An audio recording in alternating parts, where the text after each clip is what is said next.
Originally, I got this, and those are the two things I originally got. I think we're on. And then, this is it. This one sheet. Yeah, That's that one sheet. gotcha. I don't have that. Can I get one? Yeah, I don't have that myself. It looks like we're on, so we'll get started. Welcome to the August 4th, 2011 joint meeting of the Design Review Boards. This is a study session regarding the draft North Glendale Community Plan and associated documents. We'll have Let me do a roll call. Board Member Ellis? Present. Board Member Palmer? Here. Board Member Zarifian? Here. Board Member Malikian? Here. Board Member Sakai? Here. And Yang Yu is not here. And we have a few other board members absent as well. Art Simonian, Board Member Gregarios, and Board Member Insua are also absent. Thank you. And Board Member Bellotti, not to leave. Don't want to leave anyone out. Joint meeting, hard to keep everyone straight. Tonight's agenda was posted on or before the appropriate time and available online. Not accustomed to doing this statement. But in any event, the agenda for tonight's meeting relates to the draft community plan, the draft comprehensive design guidelines, the draft zoning proposal. With that, we'd like to go into a presentation. Very briefly, we don't have a formal presentation. Board members will recall that we met last week and presented an overview of all three of these elements with a emphasis on how the community plan, the design guidelines, and the zoning standards relate to Foothill Boulevard. The board members had discussion on those topics and gave us direction regarding the draft zoning proposal standards for Foothill Boulevard. Just to summarize briefly that discussion, the board at the last week seemed to favor, I believe it was called option 3 last week, Stephanie? Option 3, which is a combination of 35-foot proposal but allowance for 50-foot high height limits, in addition to restrictions on the height of retaining walls. We're at this point taking that direction forward. If the board wishes to have any further discussion about that, of course, tonight's the night to do it. The purpose of tonight's meeting is really to allow the board an opportunity to comment on other aspects of the community plan and draft guidelines as you would see fit or you want to communicate to staff. Your comments on all elements of the plan will ultimately be presented, forwarded onto the Planning Commission, which will then make a formal recommendation regarding adoption of these elements to the City Council. So we are anticipating that your discussion on these topics will be concluded tonight. Planning Commission will take this up on August 17th as the beginning of their discussion. So with that, Stephanie, do you want to provide any context for the discussion of the guidelines in both the community plan and the comprehensive guidelines? Thank you, Alan. So thank you all for coming to the third and last joint meeting that we've scheduled to discuss the North Glendale Community Plan and Design Guidelines. As Alan talked about, we'd like your guidance on both the community plan and the design guidelines. The policy documents or the policies discussed in Chapter 3 are very broad-based policies that are tailored for North Glendale. They will likely be a point of departure for any future community plans as well, because many of them may apply citywide as well. They've been tailored to the North Glendale area. We'd also specifically like your feedback on Chapter 4, the Places chapter. There are design guidelines for each area. We would like to make sure we got those right. Just as an aside, I did have a conversation with Mike Garagos today to get his feedback since he was unable to join us last time. And for example, his comment was in regards to one of the design guidelines that shows up in some of the areas in the massing, scale and massing section, setting back the second floor is not always necessary or appropriate, because the guidelines within the North Glendale community plan will have more weight than whatever guidelines are in the comprehensive design guidelines, because they will be part of the general plan. That's maybe something you can consider. If there's something within the North Glendale community design guidelines in the plan that should be pulled out into the comprehensive design guidelines. Another thing that we've heard from you in regards to the comprehensive design guidelines are potentially adopting them citywide. If you'd like to discuss that and make that recommendation to Planning Commission, that could then make that recommendation to City Council. That will be something that they'd like to hear specifically from you. That's a tool that you will be using, and if you think that that would also be useful citywide, we wrote those guidelines with the idea that they can eventually be adopted citywide, but if they're adopted more quickly, that may make a more useful tool for you. And I think that's all that I had in regards to the documents. You may want to frame your discussion going from larger policies to the smaller details, but again, that's up to you, however you want to go through the document. The more feedback we get on this, the better.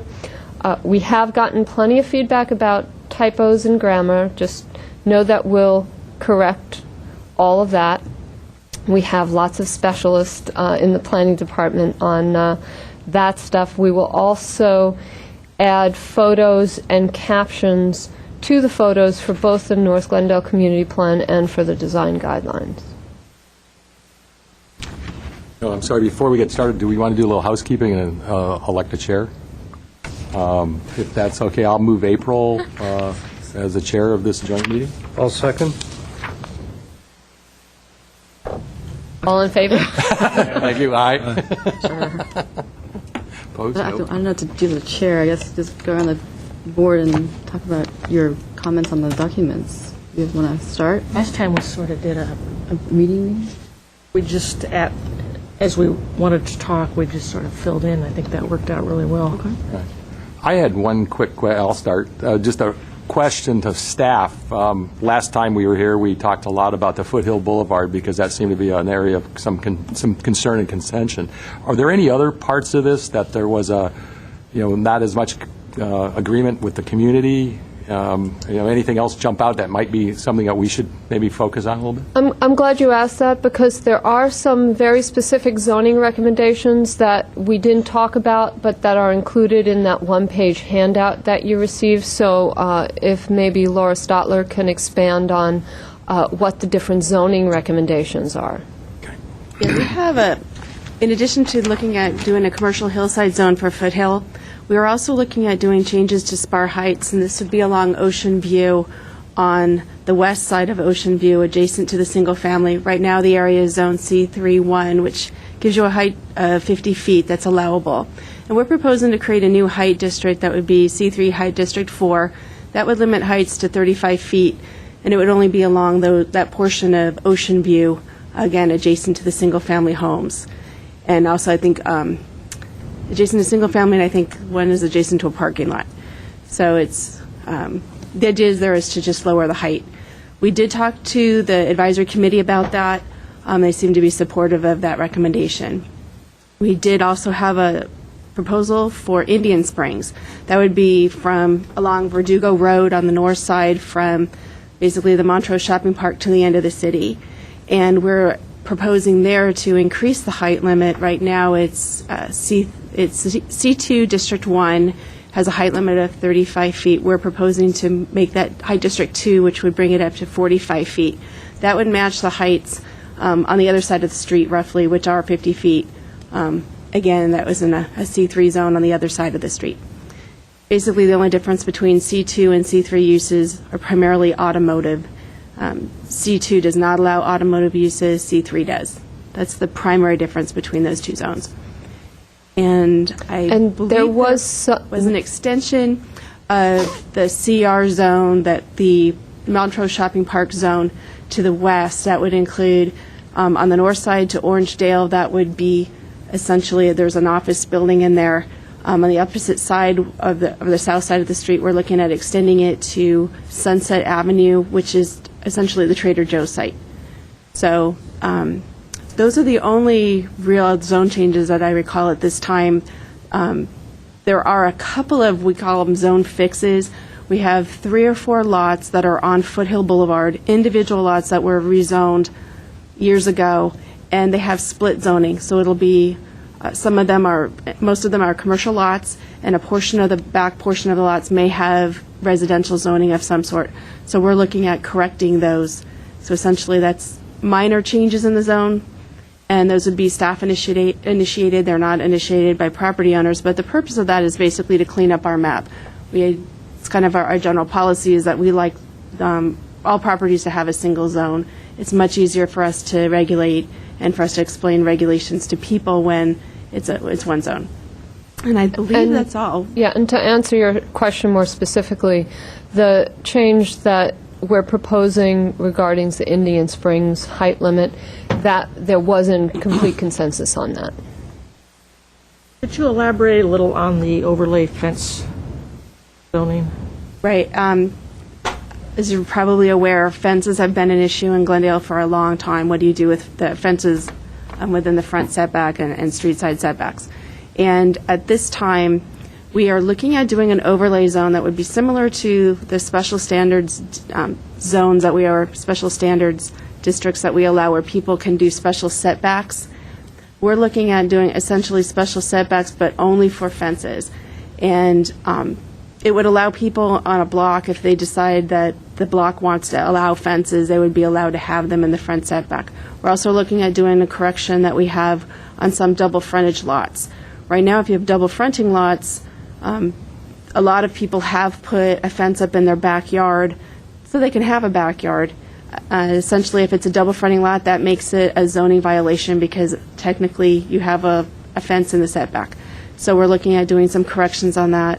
At this time, we're looking at having the fence overlay be applicable only in the North Glendale area, and fence overlays would only be where allowed under a community plan.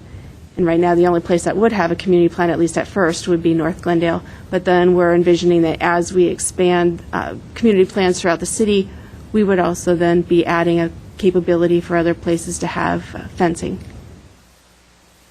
This is just for residential, or it includes commercial also? At this time, we're just looking at residential.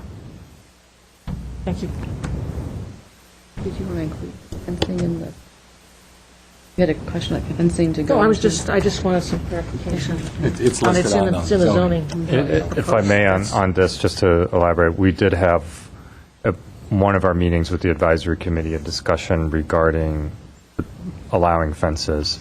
It was also in the context of allowing or not allowing curbs, streetlights, and sidewalks. There are a number of neighborhoods in North Glendale that do not have curbs or do not have sidewalks. And depending on which neighborhood you're in, people who live in those neighborhoods perceive those as they prefer that sort of rural character. The city standard is typically to try and bring all streets up to the standard of having curbs, pedestrian lighting, and that sort of stuff.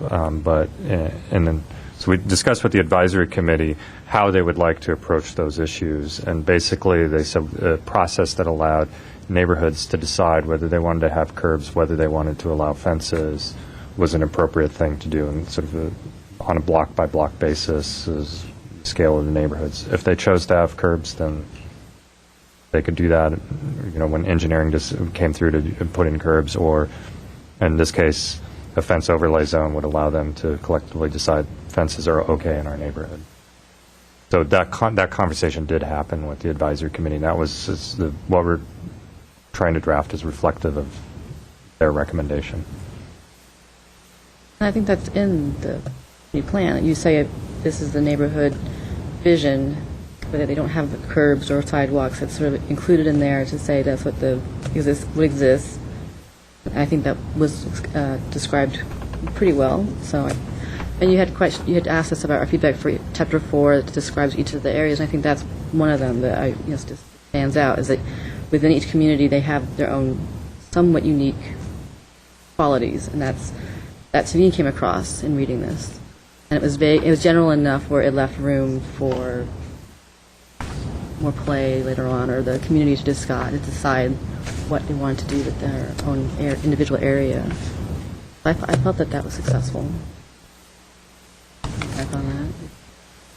Anyone else have any feedback on Chapter 4's vision and implementation on the visions for each community? I had a question where it had been referenced for trying to make everything more green and using solar, and since these are going to be implemented to last a long time, I didn't see anything in there that pertain to, say, commercial buildings or even houses. A lot of people are going to be putting solar panels, and this might create a problem with too much shadow. I think there needs to be something said about doing solar panels, and if a project comes to design review that may be 2 stories, or if it's a commercial 3 stories, how that affects the adjacent properties. It might restrict them from doing solar, and it could become a problem. So I just think there needs to be something addressing solar. That's a good point, because that's certainly coming, it's happening here. In my neighborhood, they've all been flat on their roofs, it's not really an issue, but I can see there's been some of that already.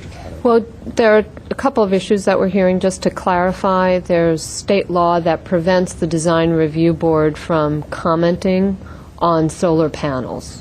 So I think when that issue has come before you, we've made sure that it's clear that there's a limit as to what DRB can comment on in regards to the solar panel. But regarding how something is potentially shading or shadowing existing solar panels, that's obviously something City that... of Pasadena has something about solar panels that go on the roof. It just mentions that you can either put solar panels in a organized way or some sort of way that it doesn't become versus, Yeah, if I'd like Tim Foy to speak to that, because we've been cautioned about how to guide you on that. Yeah, I think that there is some protection under state law for existing solar equipment from being shaded by neighbor, although I will have to look into it. I don't have it memorized off the bat whether that becomes a city enforcement issue or a civil matter between the 2 parties. But I mean, you do raise a very good point about it being shaded, and we need to be careful not to encourage people to go down the wrong path. I know somebody had approached me that they wanted to put a solar, and they contacted a solar company, and then they went out there and they're supposed to be putting it against the hill, and the company's recommendation was pretty much clear all the trees, everything around there, so that you would get as much sun. But and I was kind of wondering, where does the green and the nature and everything else come into play when but then I guess the city doesn't have any jurisdiction on how much trees they're going to remove and what they're going to be able to need to get the amount of solar energy that they need. So I don't know. If I may, I suspect our ability to regulate at the board level the placement of solar panels and how they're installed is sort of trumped by state law and regulations that allow for solar. I suspect we nonetheless can state our opinions about solar regulations and the design guidelines, so there's at least a sense of like this is what the city would like to see, even though we can't actually regulate them. But we can sort of say this is what our preferred way for doing it. I really wasn't meaning to say that we had to comment on the solar panels, but the fact when a design comes that we really should look at what's adjacent and around it, and if it becomes a potential problem, that we should just think about the solar. And if you've got 3 buildings in a row and all of a sudden all the houses behind can't get any sun, it could pose a problem. So maybe that goes into the section on implementing the vision solar design to incorporate something that alerts the person that it's not just for your consideration on your property, but also what's around your property. because it does talk about orienting the panels and designing it so that it works with your own architectural style in the neighborhood, but it doesn't really say anything about siding and shading and other I buildings. just think we have to consider it. Yeah, I think that's One good. general comment that I have on the community plan guideline, the handout. I know that a lot of the homeowners or people that are interested in doing any kind of renovation or any thought on doing additions or any design changes, they go to the guidelines. And one thing it had, and this doesn't have, is it tells you what not to do and what to do, and what are the good examples and what are the bad examples. I think it's just simply describing what the vision is and what are the good examples in the community. I think we need to show in the handout what is not a good, like, what you just opened up, and I think that was a great, and I just realized that because I was thinking about that the other day. What is a good example, what is a bad example? And so I think by giving some visual instead of just outlining, talking about it, there could be a lot of interpretation of what the writing is when you're dealing with people that don't normally get involved. And it would help the designers who are working with their clients to kind of show them we can't do this, and this is what we're expected to have. I think a good example of that comes before the boards all the time is the windows. Right. Recesses. You show an example of a flush window and a recess window depending on the style, and a picture is worth 1,000 words. Exactly. We actually have a full set of design guidelines just for windows. So I think that has come before you Well, that's just one previously. example, but I just think pointed on out. these, like, So- for example, when we're talking about, let's say, on the Foothill Boulevard vision, and we're saying this specific building is a good example, but what is a bad example? It doesn't necessarily have to be within the area, but it could be any. We would love for you to send us images of good examples. Okay. We actually, there are plenty of good examples in the city. We sort of refrain from having any bad examples of pictures within Glendale. That's just Right. something that we Right. feel is a bad idea.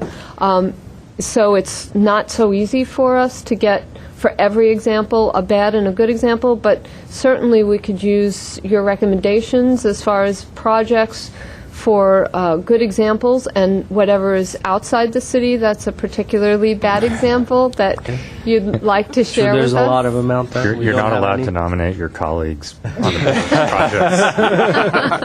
Yeah, I was just to say that always showing the positive tends to be a better way to go. But I understand where you're going, but yeah, would you like your project to be the one that somebody else's subject opinion is that it's not a good one? I think you could find in Burbank or in I LA don't think tons of bad projects. I would concentrate on. I mean, I think the sketch diagrams of would be a better.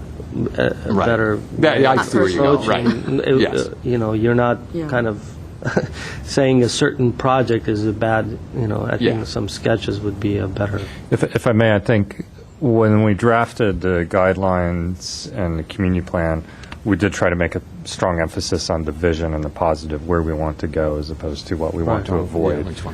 That being said, we did have a fairly engaged process early on with the advisory committee. That was a discussion of what do you like and what do you not like in the area, and we were provided with a pretty decent collection of photographs of both things. And there was a lot of discussion in the advisory committee about some particular buildings that they really don't want to see duplicated, both some in Glendale and some in other locations.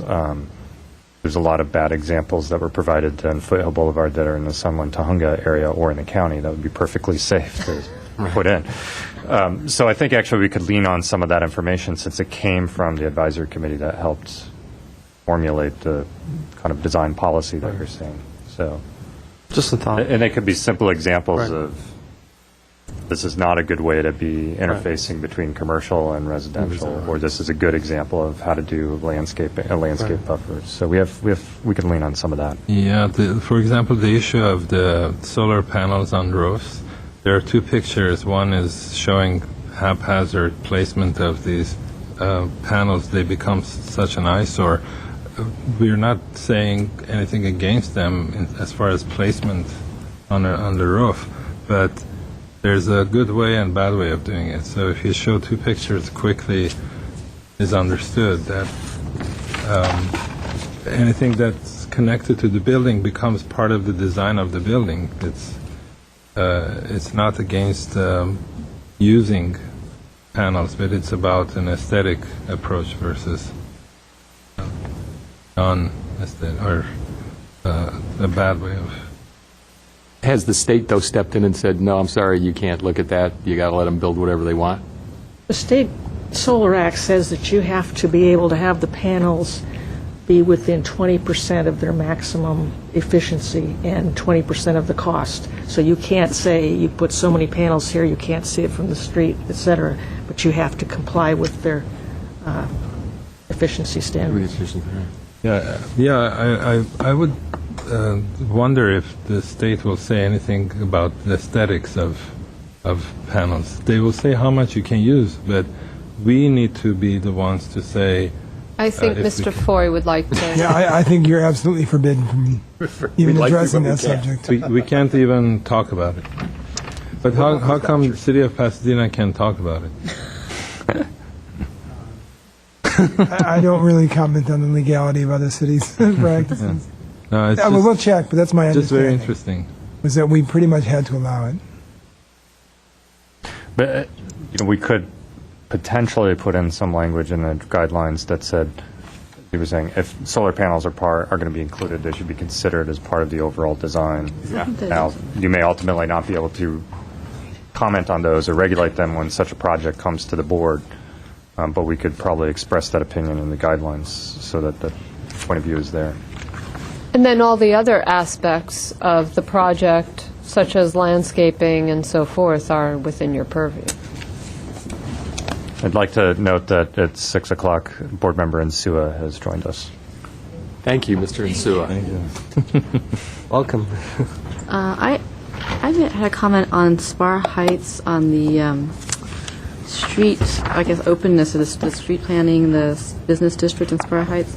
A lot of points were made in the Chapter 4, the community plan, that you wanted to increase the usability of the streets, to have people spill out into the sidewalks, to have dining options there, make it more pedestrian friendly. And I was wondering if any thought was given to, or any consideration was given to widening the sidewalks and taking some of the street away, some of the traffic away, to allow for wider sidewalks, to allow for all these amenities. Which specific area you're talking Spar about? Heights Business District, like on Verdugo Boulevard, where it's a wide street. It's pretty fast, and there's restaurants and businesses on that street, which I think would be benefit by having a wider sidewalk where you could include more landscaping, more outdoor dining, and not have it feel like you're next to, a busy street. So that was part of the. They mentioned wanting those things in that district, but no mention was made to widening the sidewalks, Right. and also then losing the traffic flow. The discussion on Spar Heights reflects an interest on the Spar Heights Business Association to provide for some streetscape improvements. They have prepared a number of kind of draft conceptual plans themselves that involve street trees, some on ocean views, some kind of curb bulb outs, ideas for providing additional landscaping. They've had some thoughts about Verdugo, but to my recollection, there was not an extended discussion on their part about sort of widening the sidewalks at the expense of the roadway from curb to curb. I think they were being far more strategic in their kind of what they had proposed. So to the extent that our proposal is basically reflecting their interests that they have communicated to us early in the process, it didn't come up and wasn't considered by staff. I know that the Spar Heights Business Association, as part of our process, we also had a number of meetings with the Traffic Division and Engineering Division to look at the feasibility of some of these possibilities, some of these ideas. Some maybe are like probably not recommended. For example, I think there was an early idea of doing diagonal parking on Verdugo Road. But given the speed of cars and the fact that you're going downhill, you probably don't want to be backing up. So that idea is probably would not be recommended because it's probably just not very safe. But there are some ideas that, depending on the ultimate goals of the city, may be possible. But widening the sidewalks didn't necessarily come up. But that's not to say that we couldn't say that might be one of the options we could look at. I think on the streetscape improvements, both in Ocean View and Foothill Boulevard, I don't know that we want to get into the sort of task of trying to design a streetscape plan for these streets and figure out exactly where we'd have curb bulb outs and how that might affect specific driveways. That's a task to come later. But we're thinking we could probably showcase a kit of parts of ideas that would include curb bulb outs, protected crosswalks, bike racks, street landscaping, pedestrian benches, and kind of describe these are amenities that should be considered in these areas. And then when we get to the task of ultimately designing something, when there's money available to do that, then we can investigate the engineering feasibility of that. So if the board has an interest in saying wider sidewalks is something that should be considered, that probably can be included in the plan. I think my thought when I was reading the guidelines and the implementation of it was that like West Hollywood or Hollywood, where they did a streetscape program and they brought in and they redid the whole thing. They brought in a lot of amenities and changed the whole look and feel of the street by doing an overall design. That could be something that comes into Spar Heights that creates what the vision is. And so I just wondered if that needed to be put into this chapter to say that's what kind of the ultimate goal is. We want to, widen this and put that in and do all this stuff now so that when we have money or the time was right, we can go ahead and do all that work. Yeah. Definitely I think on Ocean View, as it goes through Spar Heights, north-south that's definitely the desire of the business association, is to see a comprehensive, coordinated streetscape program on Ocean View. And they've often referenced, we'd like something similar to what happened on Honolulu in the Montrose Shopping Park, where you do have for 2 or 3 blocks a continuous design. And on Spar Heights, on Ocean View, you don't have that continuous design. They want that continuous design, so we could say that more explicitly. Because there's always a discussion between traffic concerns and pedestrians, and pedestrians want, traffic-friendly streets that are slower and more tree-lined and less cars, and then you have the opposite. I can't get to it, I can't park, I'm not going to go there, but we always find that the pedestrian streets become more successful, more lively, and in the end, that people find a way around it. They will drive around it or park somewhere else. And so I think the other effect on that point is in Chapter 3 of the Community Plan under the Mobility section. We are calling out a few areas that we're saying are pedestrian priority areas. That's a new designation we're going to be putting into our general plan language. And on the map, we're identifying Montrose and Spar Heights as a pedestrian priority area, and then we will be listing out the sort of features that you would like to say, all the things I said, the wider sidewalks, the landscaping, pedestrian lighting, et cetera, the things that would be important for a pedestrian priority area. I have a comment on Chapter 2 on the single family. It's referenced that all landscaping shall be drought tolerant. And I'm just wondering, as an applicant, I would... What page are you on? 13. As an applicant, I might want to know that the city is requesting the landscaping to be from the waterwise.com list, and that might be referenced in here. And the other issue, it might be the artificial turf, because we designate areas here that permeable paving, different types of paving, don't use too much turf areas, that if just a comment about considering minimal use of imitation turf and making reference to the waterwise.com might be helpful to an applicant that might be. Stephanie, do you want to?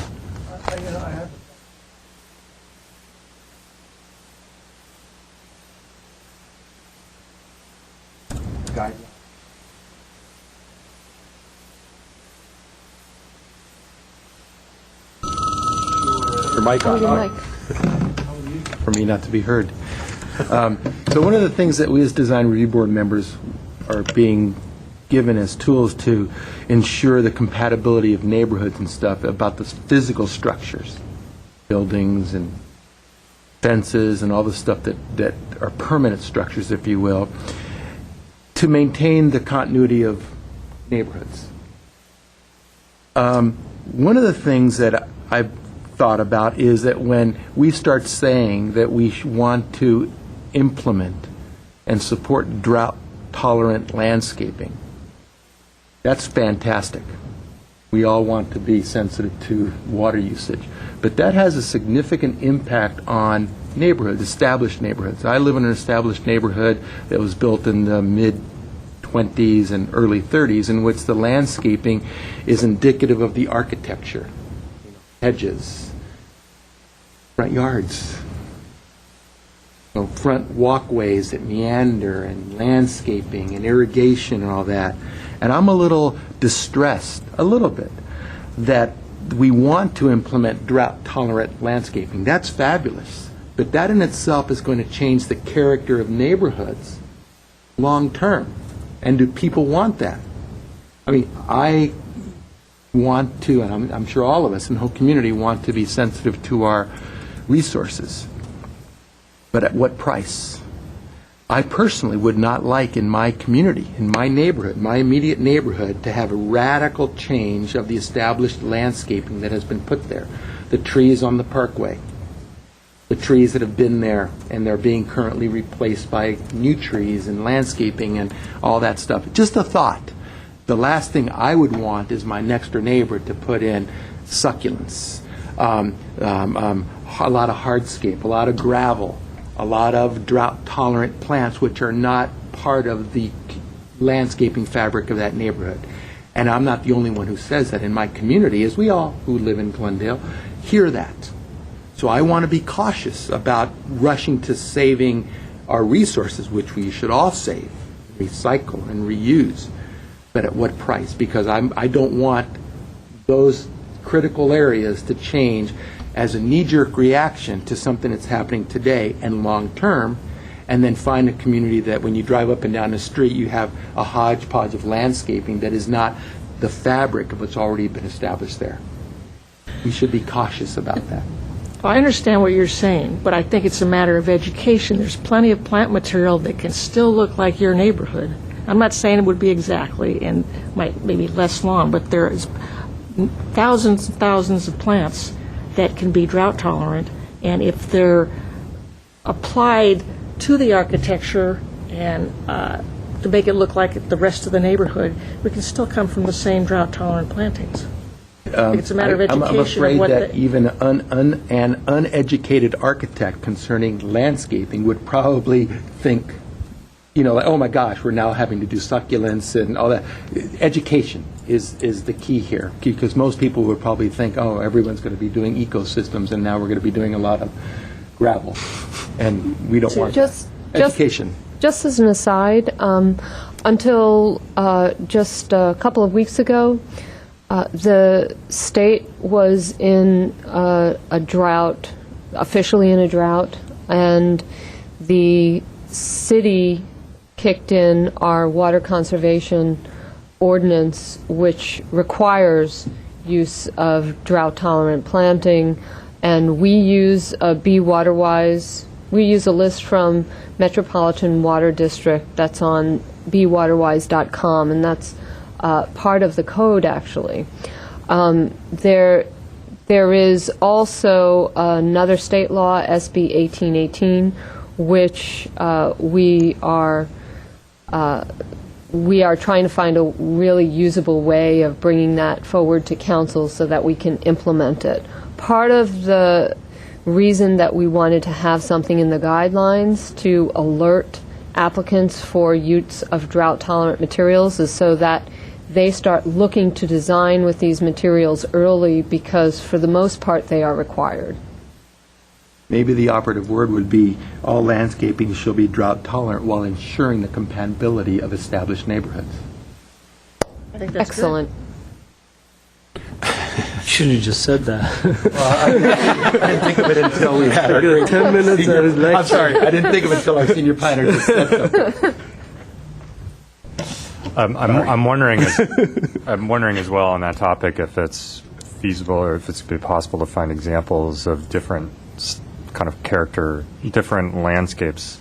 So say, let's say front yard landscapes, it's the situation Mr. Insua brought up, that are drought tolerant but have very different design characteristics. I'm sure there are some that are very rural and kind of looking. There are probably some that are very desert looking, but there may be some that would be appropriate for the kinds of neighborhoods Mr. Insua is describing. That would be part of education and the guidelines. 3 or 4 very different kinds of front yard landscaping, all of which are drought tolerant, but have very different design Well, I characteristics. think people, when you think about drought tolerant, you think the rocks and the one cactus out front. Okay, I'm drought tolerant because you're not going to use any water. And we all think of Vegas, and that's not L.A. L.A. is something completely different. And I'll speak to what your point is. My block is all pretty uniform, and I came in and redid my entire front yard and put in drought tolerance and shrubs and flowers and all kinds of things. I don't have a lawn anymore. But I kept a part of the lawn because I realized that there was some kind of connection I wanted to have with the rest of my community. And I haven't ever received a community member saying, you know, you don't have time with the community. You drive down the street, it does look different, but it also looks like it's part of the house and it's a character of that. So I think It's all it is. It's all it is. It has to. The person who puts it in has to realize that there's more than just their own little piece of land. Are we tying into another community and the architecture that they're trying to tie into? So. Yeah. I think your comment about being compatible was a good one, and that may be emphasized in there because I think we get 90% of the landscape plans that we get to the board. Applicants just go down the list and pick out plants without knowing how they apply if they go with the architecture. So I just think there needs to be something, like your comment, in the guidelines that pushes them a little further to make a little more emphasis on how they design it and that it is compatible. It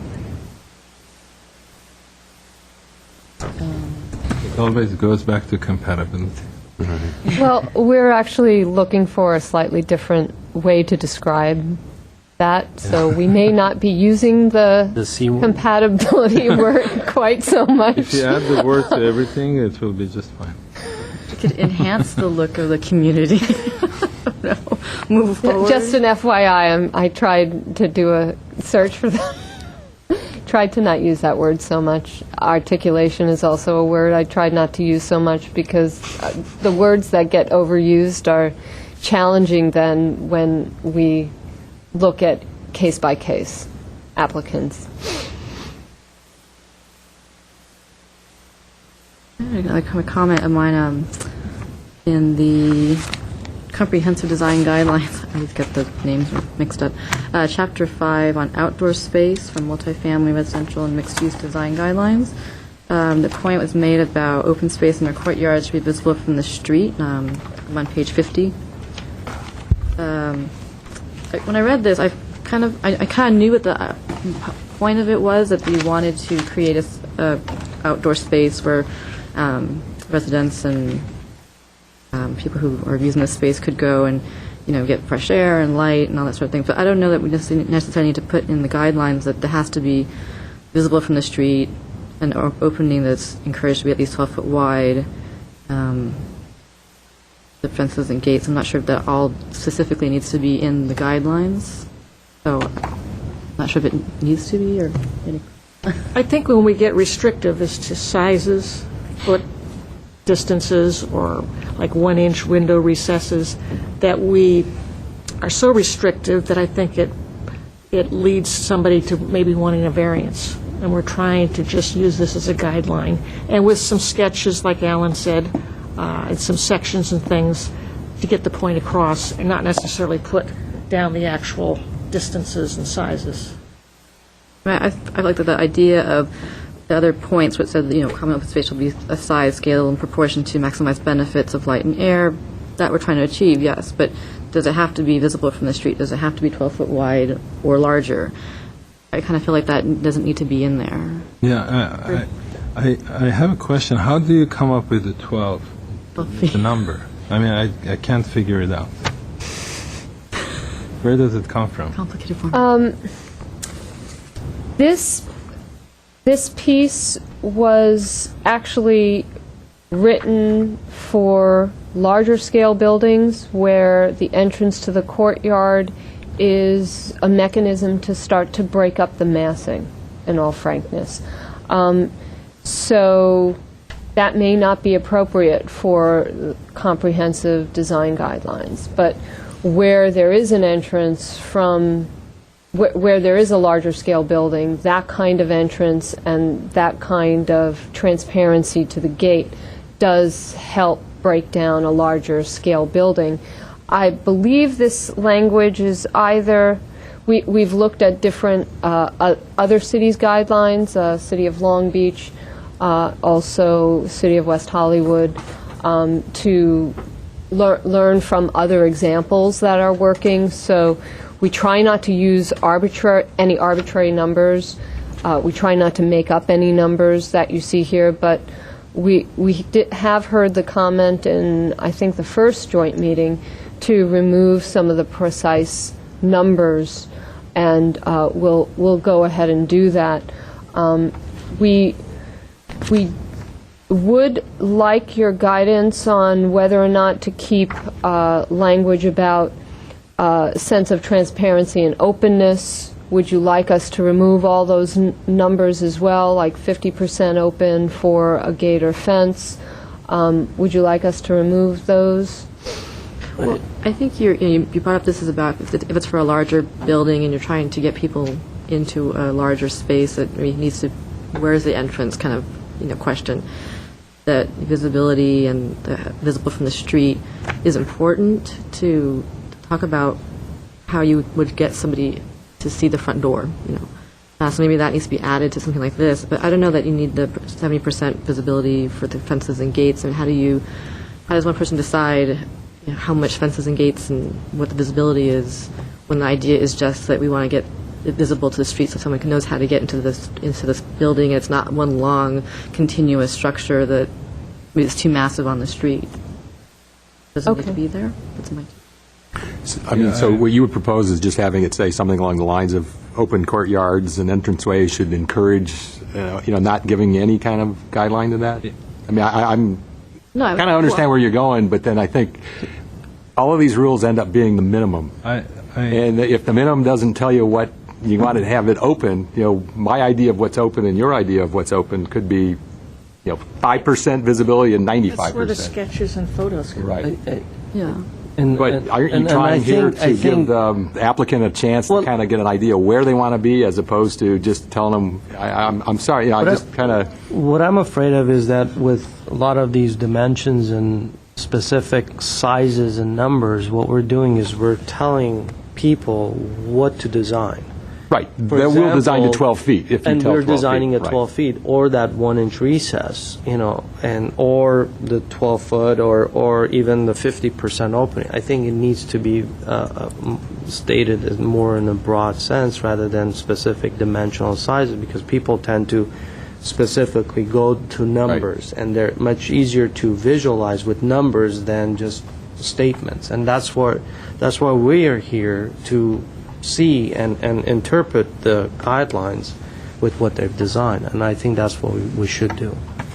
Yeah, and also part of my comment was that I think this is a very how should I say systematic study that needs to understand the typologies that involve an area and what goes into making one type to be different from the other, and how those are studied well enough by some entity that can then assign orders to one area versus another. And I brought up the city of Pasadena. I keep going back to that because it's a systematic study.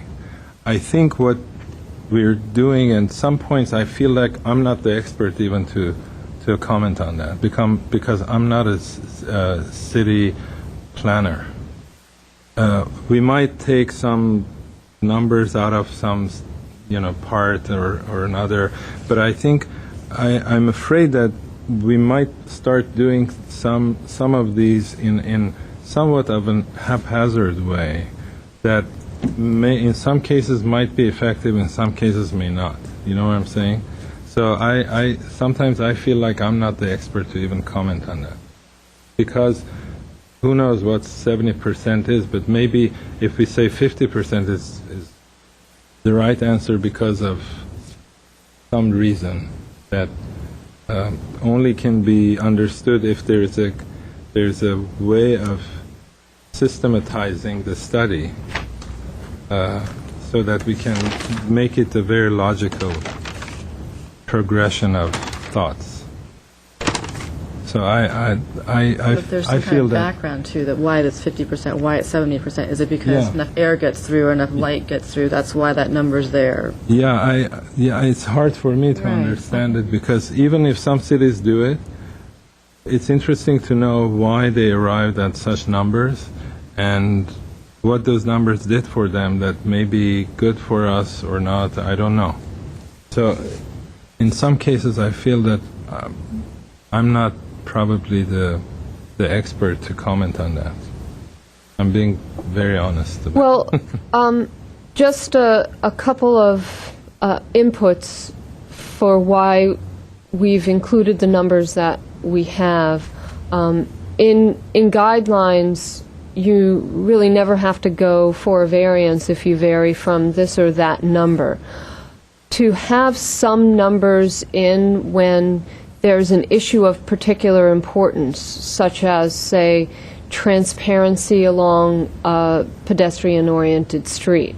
That's something where there may be a particular interest in have a certain percentage of transparency, and that's not uncommon to see in other cities' codes.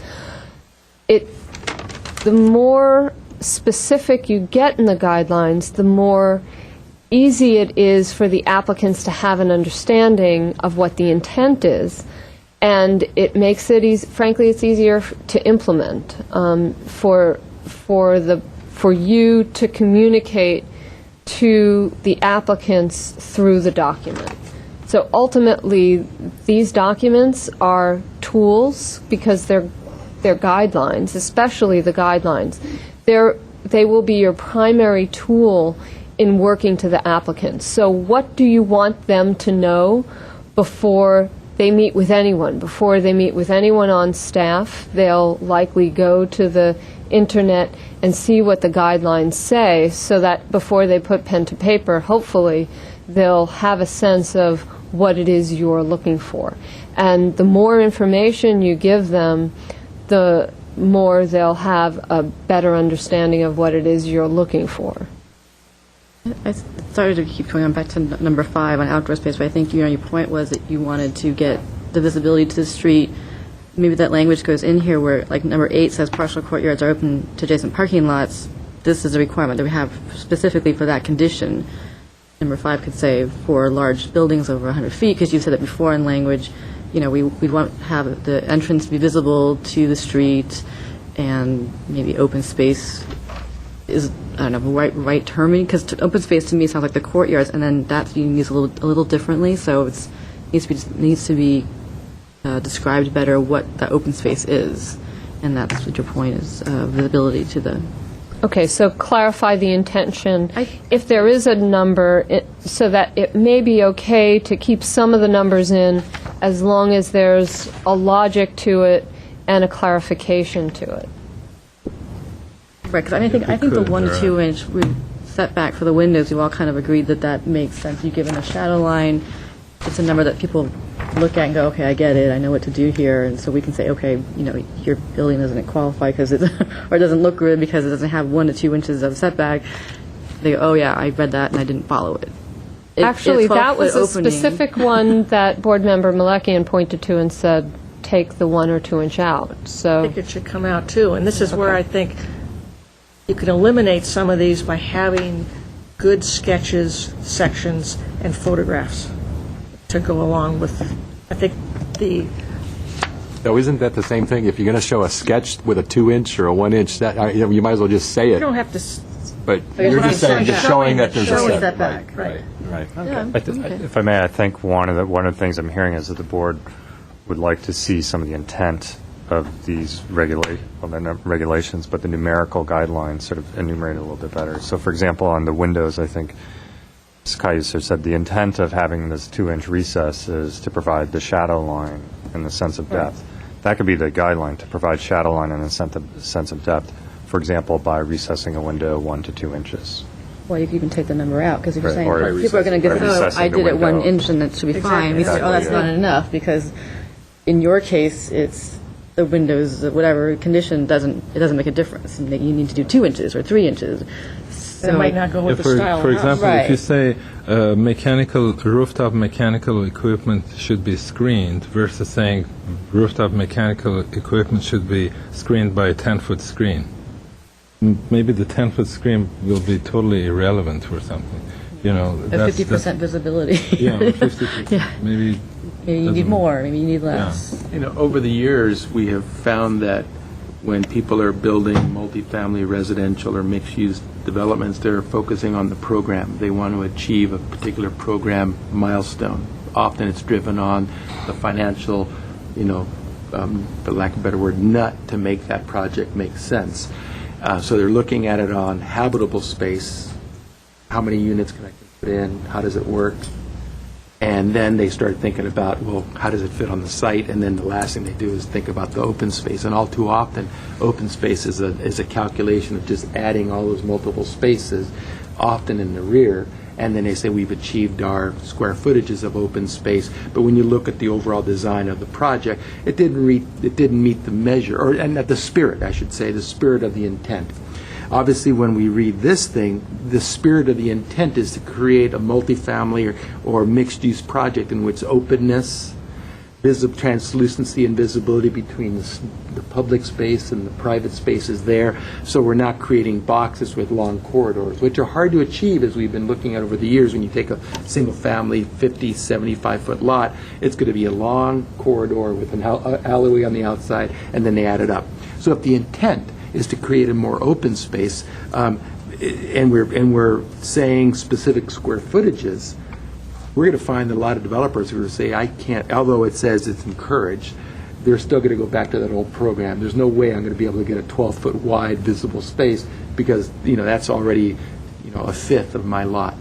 So I think what we're trying to do is encourage more open spaces, more visible translucency between these multiple residences. So I would say, for me, as you were saying, less on the specific number and more on the overall holistic view of what we're trying to encourage.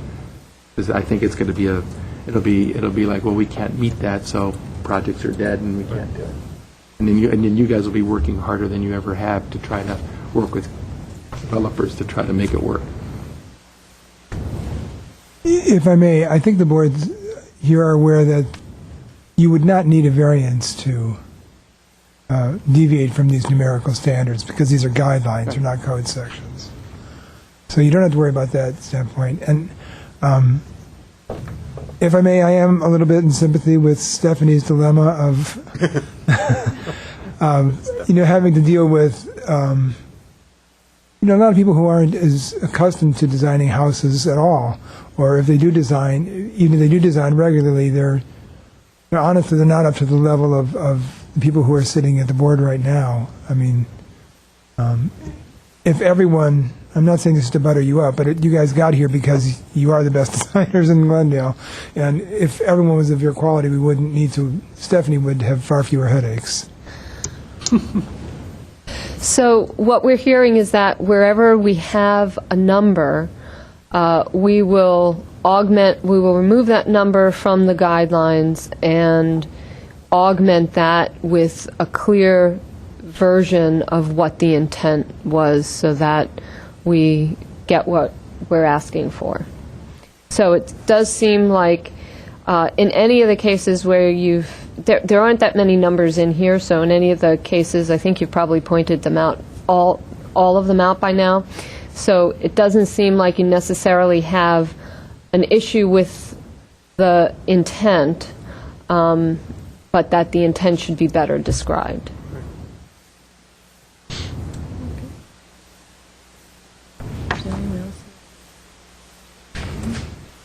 Now, I just want to mention to Board Member Zarifian, since you had thought that you weren't going to be available for the joint meetings, you had expressed your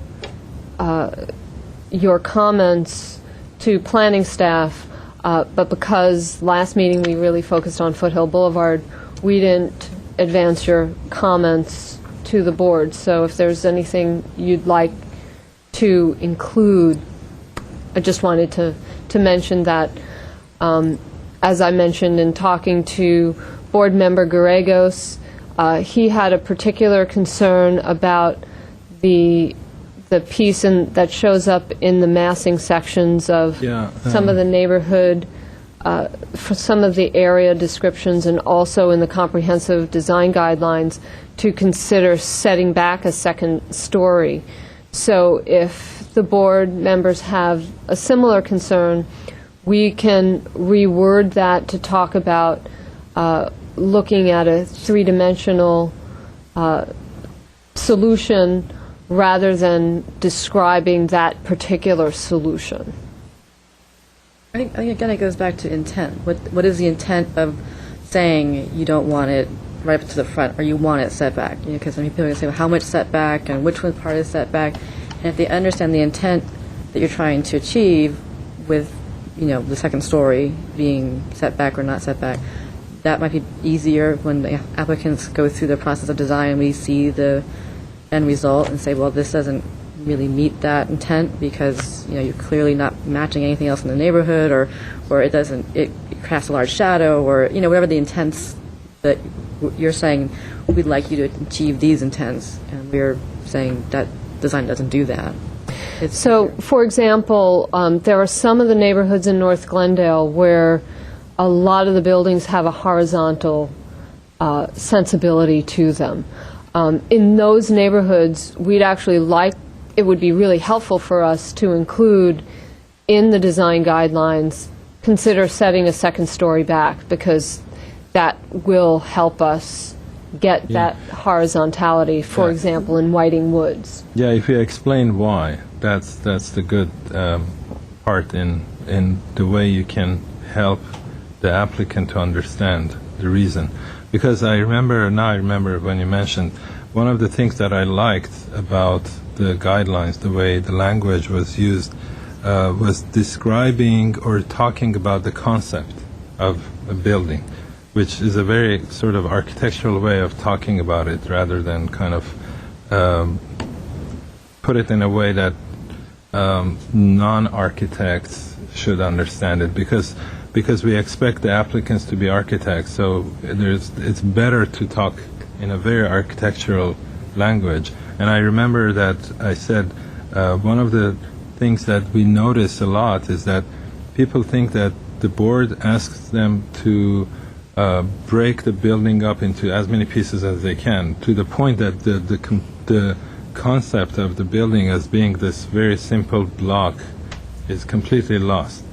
So when we object to that, they say, but you keep telling us break it up, So the intent is very important to realize that once you describe that, you come up with a simple notion about the building and try to maintain that and do things that strengthen that rather than break it up into unrecognizable pieces, then it helps everyone to understand why you should do it one way versus another, which goes back to what your concern is in terms of being able to work with people and describing why things are one way versus another, because numbers cannot do it.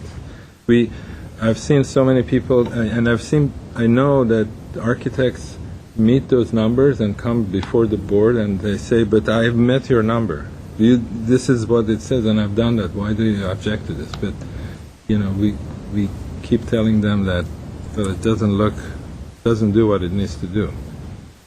So it's okay to have an example of, for example, you can do this if the intent is very carefully described. The way you described the notion of the neighborhood being very horizontal by nature, then the setback helps to maintain that kind of architecture.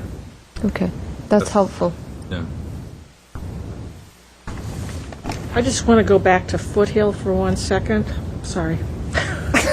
But Alan started out by saying that last week's discussion, we, as a group, sort of had a preference for the third concept. And I came away from that meeting that maybe the third and the fourth, combining those into a third. Yes, I do stand corrected. You're correct. There was some interest in including a fourth option that Ms. Wright can describe since she was the one who presented it. But yes, I stand corrected. And we're especially pleased that Board Member Insua has joined us, because at the end of your discussion, we've drafted motions for you to consider forwarding to the Planning Commission. The Planning Commission will meet on the 17th of this month. They may have also subsequent meetings to talk about the community plan and design guidelines. And then their recommendations will be forwarded to the City Council. So if at the end of your discussion tonight you'd like to make a formal motion, we took a stab at a draft, and we drafted what we thought we heard in regards to Foothill Boulevard.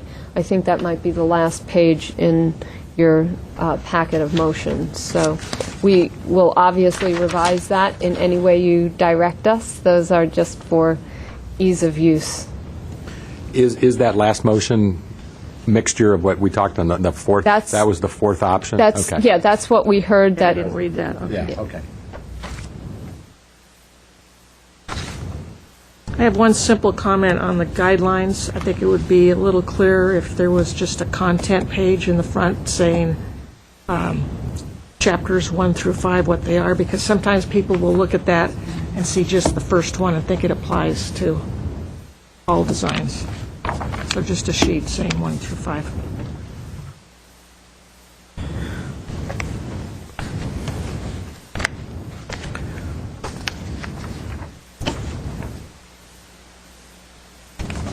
Okay, so if there's no more discussion, and no more staff comments, do you want us Go to ahead start and making start motions? the first one.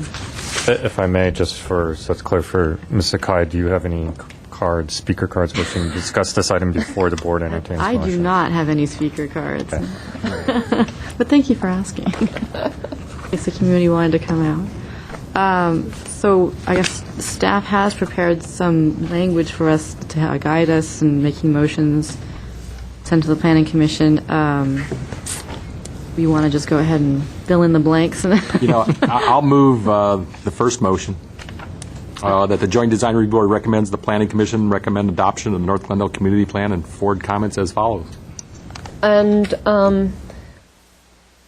I've been typing furiously as far as the comments on the community plan. We didn't hear that many, with the exception of the design guidelines piece in general, more intent, less numbers. I And think you have it already on the second page. Oh, I see. I thought there was three different Number motions. B. There's three different motions. Do we only need one motion out of these three, or? We would Three make one motions. motion if you like. We thought it would be easier if it was three separate motions, one regarding the community plan document, And one for the comprehensive guidelines. and then You're one right. regarding the zoning. You're right. I'll second the first motion. There you go. And if I may, because the motion reads comments as follows, we could strike that language, and can probably, unless there are very specific comments you want to make. Otherwise, I think we have a sense of what the board's concerns are. these comments that we heard, and we can include these, this is my readback motion that I do to you in every meeting. What we heard is remove these precise numbers from the design guidelines within the community plan and clarify intent as needed, so we can include that. There was a specific comment on the Spar Heights area for the potential to widen sidewalks, would we, particularly on Verdugo Boulevard, to calm traffic, if that's something that the board is in agreement on, because that's not something we heard very specifically from the advisory committee, we can also make that section on streetscape enhancements more robust, as Alan Loomis suggested, by putting examples of curb bulb outs, additional planting, and so on. But if there's a specific, please widen the sidewalks on Verdugo Boulevard, we can advance that to the Planning Commission, because that's part of the community plan rather than the comprehensive design guideline. Well, unless it's covered in Chapter 3's mobility discussion, I think it'd be nice to include it so that moving forward, that could be part of something that they want to do. If I may, I would suggest that if the board as a whole would like to expand on that particular comment, that maybe the bullet that would follow under the motion would be to expand and further illustrate the discussion of streetscape improvements. And we could leave it broad. I think we have a sense of where you'd like to go, but we don't need to get into specifics. Just general. 'Cause we've heard that from other commissions as well, to be honest. Yeah, I could certainly support that. Second still stands. Are there any other comments that we have to read back? I think that's all. Those were all the specific comments that I heard on the community plan. This would be this. Great. In terms of a roll call, so we have a motion made by Board Member Ellis and a second by Board Member Malikian. Board Member Insua? Yes. Board Member Malikian? Yes. Board Member Zarifian? Yes. Board Member Ellis? Yes. Board Member Palmer? Yes. Chair Madam Pro Tem Sakai? Yes. The motion passes unanimously, 6-0.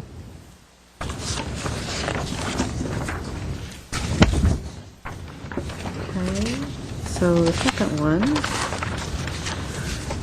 talks about the comprehensive design guidelines. Someone want a motion on what we want to do with those?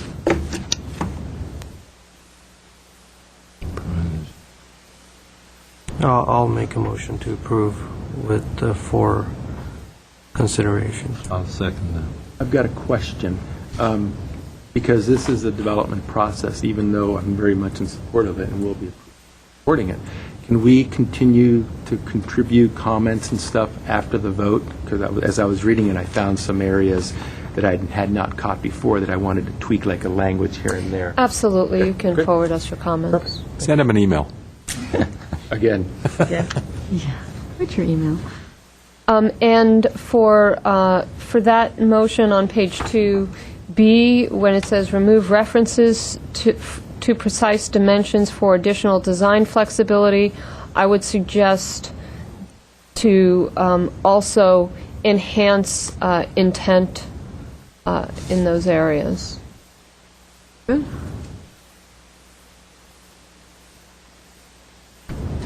Okay, so there is a motion. This is in regards to the draft comprehensive design guidelines with those comments.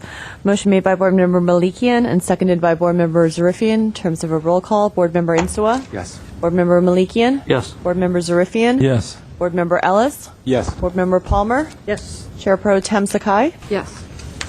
And the motion passes unanimously, 6-0. And then the third motion is about the Foothill Boulevard zoning standards. Is this what you guys are talking about for the blend of 3 and 4? Right. Okay. You want to make a motion on that one? I'll move the motion for the Joint Design Review Board's comments for the draft commercial hillside zoning standards for Foothill Boulevard be forwarded to the Planning Commission for consideration with the notes as noted. I'll second that. We have a motion. Again, this is in regards to the draft commercial hillside zoning standards for Foothill Boulevard. Motion made by Board Member Ellis, seconded by Board Member Palmer. In terms of a roll call, Board Member Insua? Yes. Board Member Malikian? Yes. Board Member Zarifian? Yes. Board Member Ellis? Yes.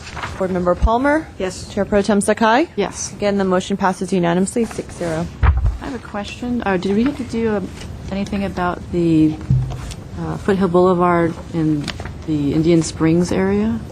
Okay, so I know the motion has just passed, but if you'd like to, for reconsideration of the motion. Adding to it, language? The F is all other zoning changes proposed are recommended. Okay, so that one that Laura read earlier. That's included. Great. That's included. Also, if I may just read into the record the E and the F, because I'm not sure that this motion in front of you was on the website.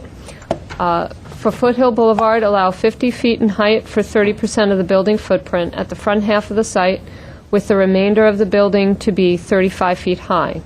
For buildings with greater than 200 feet in frontage, 50% of the building can be 50 feet high if a significant break of 25 feet is provided. In addition, proposed changes to retaining walls and setbacks should apply. So that's part of that motion that you've just adopted, and the all other zoning changes proposed are recommended. Those are the areas that Laura explained at the beginning of the meeting.